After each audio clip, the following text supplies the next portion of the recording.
Whatever you're doing, do not scroll past this video.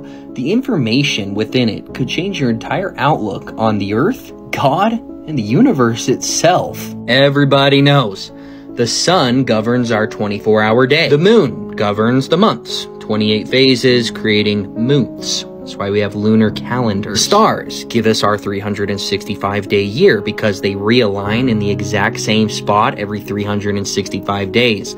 Go out tonight, take a picture of the sky in your backyard, wait 365 days until the exact same day next year, and the same stars will be in the same spot, governing how long our calendar year is. But it's not only those things that are cyclical.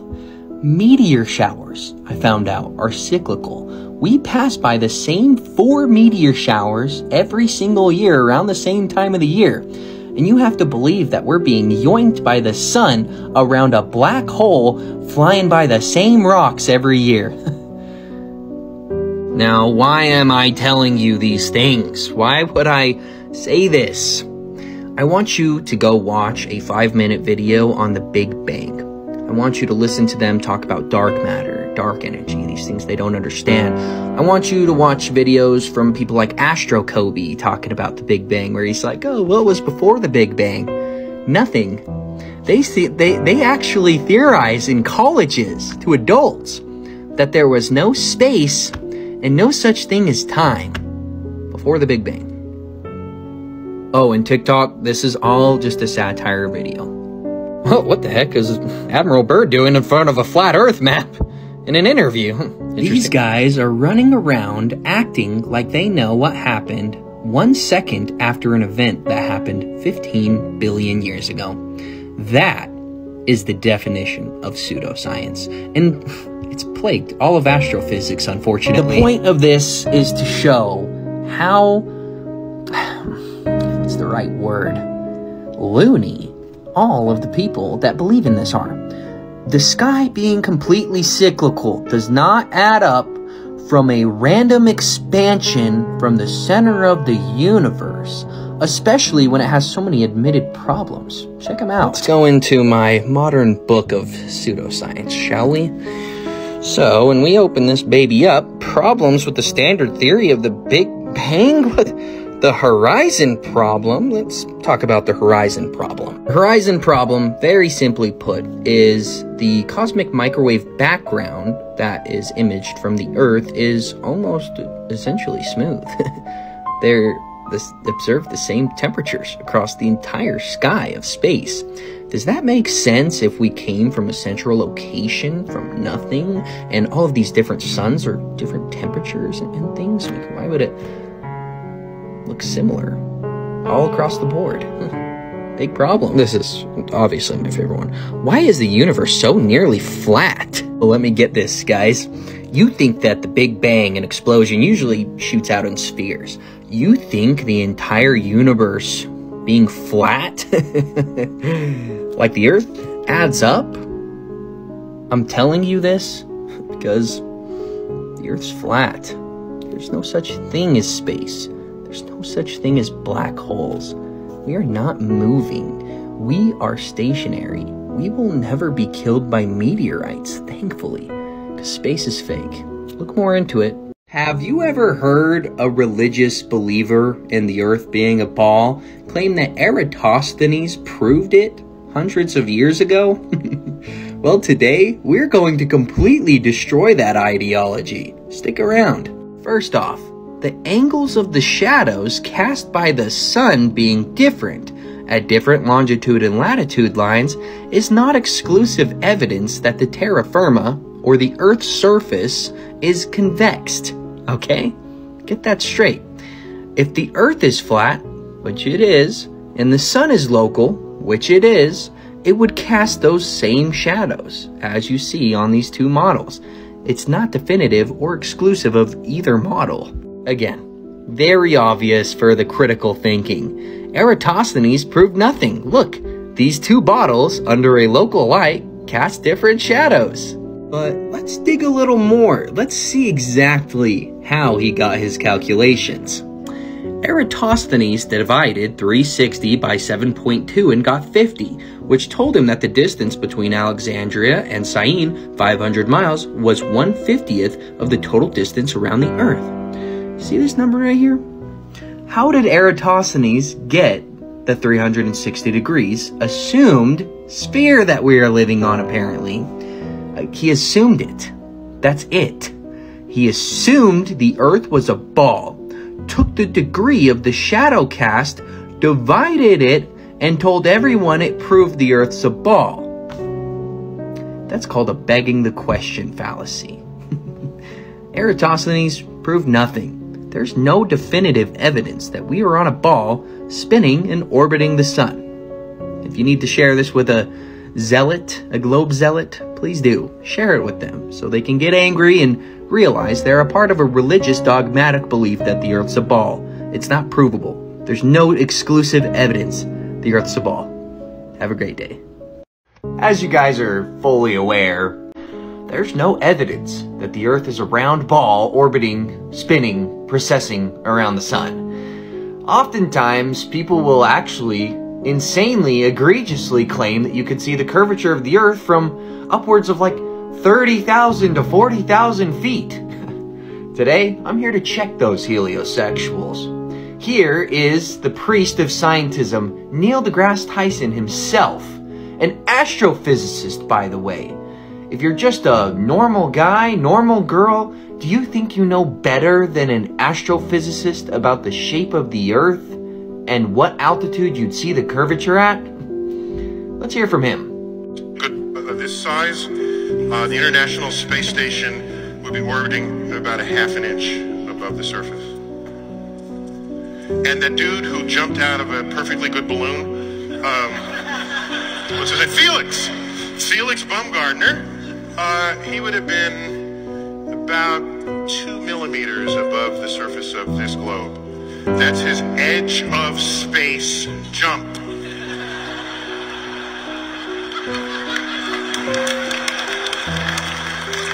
Now, you know, I don't have a problem if he does it, but the honesty of it would greatly diminish what I think people thought he was actually doing. And not only that, they made sure to photograph him standing there with a really wide-angle lens, which curves horizontal lines. So in the photo, you see this curvature of Earth's surface, and he said, wow, he's in space, look at that. No, he's not. At that height, you don't see the curvature of the Earth if you are 2 millimeters above this beach ball. You just don't. That stuff is flat. And then I showed examples. So you might ask, okay, fine. Felix Baumgartner didn't see the curvature of the Earth from how high he jumped. How high was he, though? He completed 2 test jumps at around 70,000 feet, and then his final jump was at 128,000 feet. And we have religious globe zealots running around actually confidently saying you would see it from 40,000 feet. Not only that, on my lives I've had pilots come on, commercial pilots that fly often, every day sometimes, and they fly around 40,000 feet to 45,000 feet, and they've admitted that it's kind of a joke in their field that it's pretty flat up there. You probably won't believe me. So let's just play the video of the screen recording of the commercial pilot saying it. Joke in our flying career, but it does look pretty flat from up there. Maybe if you go a little bit higher, I don't know. Up to about 45,000 feet. Personally, you don't see anything. So perhaps outside of that, never mind. Yeah. This is a screenshot from a video of a high-altitude balloon going up to 120,000 feet. Where is this elusive curvature of the Earth that is so falsely claimed by the masses? It's like it doesn't exist. It's like the Earth is flat. It's like when we send up one of these high-altitude balloons, 120,000 feet, and it lands back in the exact same spot, basically, maybe we should assume the Earth is not spinning. Maybe the Earth's not a wobbling, spinning water ball shooting through a vacuum 4.9 billion miles in a year while Polaris sits in the exact same spot. Maybe we should assume, since every experiment in the history of mankind has come back with a null result when trying to detect the motion of the Earth through space, maybe we should assume that it doesn't exist. This conclusion directly contradicts the explanation which presupposes that the Earth moves. The Earth's flat. Share this with somebody that thinks that you could see the curvature of the Earth from a plane, because they've lost their mind. It is constantly, zealotlessly, religiously repeated by the heliocentric side that solar and lunar eclipses suggest that their model is correct. Today, we're going to expand on that and completely destroy that ideology. So if you've got somebody that you're trying to wake up to the true shape of the Earth, and they say that solar and lunar eclipses suggest that we're on a spinning ball revolving around the sun, feel free to share this video with them. First, we're going to talk about solar eclipses. For anybody that watched the October 14th solar eclipse, I will have a video that I'm going to play from NASA of their live stream of it. I want you to notice when I play this live stream what direction the celestial body that goes in front of the sun is moving. And ask yourself, does the moon ever move like this? Starting first in the United States and then following. And I mean, what a NASA broadcast, right? And so thank you. Large this area of partial eclipses, this everyone is just excited about this eclipse and away. What I think is super cool, we've even got some full. In addition to that, I mean, we really. I think I heard you say it, Michael. It's about the community and being communal. If you were fortunate enough, which I was, and I was actually in the path of totality as well, if you watched the solar eclipse, the node, definitely not the moon, came from top to bottom. When do we ever see the moon move vertically in the sky? Please share one video with me on Instagram. I'd love to watch it. Whenever I've watched the moon, and I watch it a lot, it only moves horizontally in the sky for some reason. But I'm supposed to believe when I watch with my own eyes that solar eclipse, the moon moved from top to bottom over the sun? That never happens, debunking the heliocentric claim that it's the moon in the first place. Now, when talking about eclipses, you already know we're going to bring up the Selenilian eclipse, or rather coined the impossible eclipse, because it's impossible on the heliocentric model. This eclipse is a lunar eclipse phenomenon where we see the sun and the moon both above the horizon. And guess what? It's not rare. It happens frequently with lunar eclipses. Again, the globe side fallaciously assumes that refraction is causing all of this. You just have to believe. Just believe that the images of the sun and the moon are being refracted thousands of miles into the sky, looking completely physical. This is literally what they put out to try to explain a Selenilian eclipse. As you can see, there are serious problems with claiming that lunar and solar eclipses suggest we're on a ball revolving around the sun. There are so many anomalies with these eclipses, and the heliocentric model claim none of them line up when you actually critically look at the data given to us. So the next time one of your friends, family, or coworkers tries to bring up the ideology and the insane claim that lunar or solar eclipses suggest we're on a ball, feel free to pull up this video. Again, feel free to send this to them. If you really want to trigger somebody, this information will do it. Have you ever heard NASA or other space agencies claim to discover that there's water on planets light years away, or that Uranus's atmosphere smells like farts? Yeah, NASA actually said that. Let's talk about the pseudoscience that is spectroscopy, in which they're supposedly figuring these things out. Spectroscopy is the field of study that measures and interprets the electromagnetic spectra that result from the interaction between electromagnetic radiation and matter as a function of the wavelength or frequency of the radiation. In simpler terms, spectroscopy is the precise study of color as generalized from visible light to all bands of the electromagnetic spectrum. Essentially, what these pseudoscientists are doing is aiming telescopes at celestial bodies, collecting the light, sending that light into a prism, breaking it up into a rainbow, and saying that they can figure out all of these things. Composition, temperature, mass, velocity, rotation, magnetic field, luminosity, age, distance, stellar evolution, redshift and cosmology, planetary atmospheres, exoplanets, stellar classification, planet detection, metallicity, the stellar activity, and the chemical abundances. You heard that right. The pseudoscience that is spectroscopy is the study of colors. Again, they collect the light, send it into a spectrograph, get a color spectrum, and say that they can figure out all of these things by looking at a rainbow. If you think that that is a science that we can trust, there's something seriously wrong with you. For anybody that can critically think, there's problems with claiming that you can figure out those 18 things by looking at colors. Deny pseudoscience, and have a great day.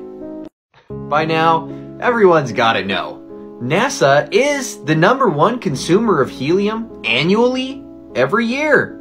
They consume about 75 million cubic feet. Where is all this helium going? Oh, they're admittedly launching satellites with balloon technology. I know, it's hard. It's hard to not believe that metal the size of cars are just being dropped off in a space vacuum and doing magical geodesics and geostationary orbits and polaral orbits. I know it's hard, but delete all of that from your brain. It doesn't exist. Everything that goes up must come down unless there is a force acting upon it to keep it in the sky, such as helium. Here's another picture of NASA launching another satellite with a huge helium balloon. Funny enough, people all over this level plane are finding satellites tethered to balloons crashing down to the Earth. And we have projects like Project Loon and Project Echo, where Google and NASA admit to still using balloon technology in 2023. If we had thousands of satellites orbiting the Earth, why in the hell would we still be using balloon technology? Put your thinking or tinfoil caps on. If you know somebody that thinks that the existence of magical satellites proves the Earth is a magical spinning water ball, feel free, share this video with them. Repost it to get this onto the Heliosexuals For You pages. Satellites, and the ideology that is permitted and perpetuated by NASA, does not exist. Every time we see a satellite, it is tethered to a balloon. And if you think you're seeing a satellite from 250 miles away in the sky, you've not only lost your mind, but something is seriously wrong with you. Please, I'd say go to a doctor, but obviously I don't trust any of those people. You need help. Look at all these satellites tethered to balloons, crashed down to the Earth. It's like they don't exist in the way that NASA tells people. Also, whenever you see NASA or SpaceX doing any of these rocket launches, there's a reason they do a geodesic out like this. Missile launch trajectory, rocket launch trajectory, okay? They're not going around the Earth to get the gravitational swing out into space. Space doesn't exist, people. Wake up. A vacuum of 10 to the negative 17 torr cannot coexist next to a high-pressure system like our atmosphere without a container. There's a reason it takes like 15-foot thick concrete walls to simulate a vacuum of 10 to the negative 6 torr. Globers, if you don't know what I'm saying, use the dictionary. It's out there for you guys to just Google the words that I'm saying instead of just saying, nuh-uh. I totally get that you're busy, you've got personal things going on in your life, lots of distractions on the news given from the mainstream media. There's a lot going on. But I don't know if you realize this, but it's been over a year since the Georgia Guidestones were blown up, and nobody's talking about it anymore. And if you don't know what the Georgia Guidestones are, it's a bunch of tall stone tablets where it has written on them the same exact text in a bunch of different languages. One of the wonderful things that whoever put up this monument thought to put on here was maintain humanity under 500 million in perpetual balance with nature. If you do the math, that's like a 90% reduction in the current claimed population of the Earth. But other than just saying some weird stuff like we should kill everybody, it also had some astronomical features. One, the channel through the stone indicates the celestial pole, Polaris. Talk about that in a second. The horizontal slot indicates the annual travel of the sun. And 3, sunbeam through the capstone marks noontime throughout the year. Now that channel that they were talking about drilled through the rock is this hole right here. And you could have walked up to this hole at any time of the year, day or night, and this hole would be aiming at Polaris, the celestial pole. Riddle me this. How are we supposed to believe this worked if this is the movements of our solar system? The entire solar system is moving 500,000 miles an hour, 4.9 billion miles in a single year through space. We're tilted on an axis, precessing, wobbling, while we're supposed to believe we're orbiting the sun at 66,616 miles an hour on average. And all of the stars above our head are supposed to be expanding away from us from the Big Bang, doing their own individual movements. And we're supposed to believe that we're on a round rock and we could set a rock on this rock that aims at Polaris 24/7 when we're supposed to be doing this? Someone make sense of this. I know it's a lot to realize that current cosmology is off, but it's actually admitted by people like Michio Kaku, who admit that cosmology, the current cosmology, is off by 10 to 120th power. And this channel and this guidestone right here definitively disproves the ideology which suggests that we're on a spinning magical water ball doing all of these astronomical motions around the sun and through a space vacuum that doesn't exist. This truth, it's uncomfortable. It's gonna really twist and turn your brain. But once you realize that everything is cyclical and the sky is a clock, and the Georgia Guidestones, that horizontal hole that was cut into those stones, it measured the equinoxes and solstices of the year. Why do you think that the sun makes this analemma every year? It makes this infinity shape. And we have to believe that a Mars-sized planet came and hit the Earth and caused all of this cyclicalness? Yeah, right, buddy. The Earth's flat, and we live on the inertial plane or block domain wall of the magnetic perturbation that starts at the center of the Earth. There's no South Pole. And when you look at the movements of the wandering stars, or so-called planets, and then you look at a magnetic field, something might be going on. I suggest that maybe the sky moves off magnetism and not gravity. Share this video. Get it out to the people. Let's prove to everybody that God's true creation is a level topographical plane with the stars and the moon and the sun moving above us. We are not moving. Have a good one. One last thing before you go. But tsunamis should actually prove that the Earth is a ball. Easily. The tsunami should wrap around continents like they do other continents. This is a map of a tsunami that went towards Antarctica. It was contained by the ice wall. For you guys that actually do want to look into the true shape of the Earth, this is a good book. The first example of an emergency landing that demonstrates that we probably are on a flat Earth is this one. An Argentinian and a Brazilian team were invited to compete in the 200th anniversary of Captain Arthur Phillips' Gold Cup. Now remember the title of the book. This is an emergency landing, so they landed essentially immediately to get onto the ground as soon as they could. But where they landed was kind of odd. Thousands of miles north of the equator. But if we look at it on a flat Earth, right over it. While we're chatting about planes, nobody's seeing curvature from a commercial plane flight, guys. Absolutely not. Even Neil's admitted this. Just check out my other videos. I think these people are going to space. Doesn't look like space to me, guys. Or like a scuba diving day over at the NASA Neutral Buoyancy Lab. You know what I'm talking about, guys? Does the size of America just, like, fluctuate over the years, or, like, what is going on here? Is nobody gonna address this? Like, seriously.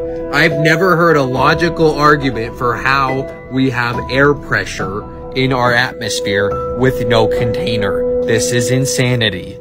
Crepuscular rays suggest that the sun is probably local and not 93 million miles away, because these rays wouldn't be shooting in all different directions. It's like the sun isn't like super far behind the clouds right here.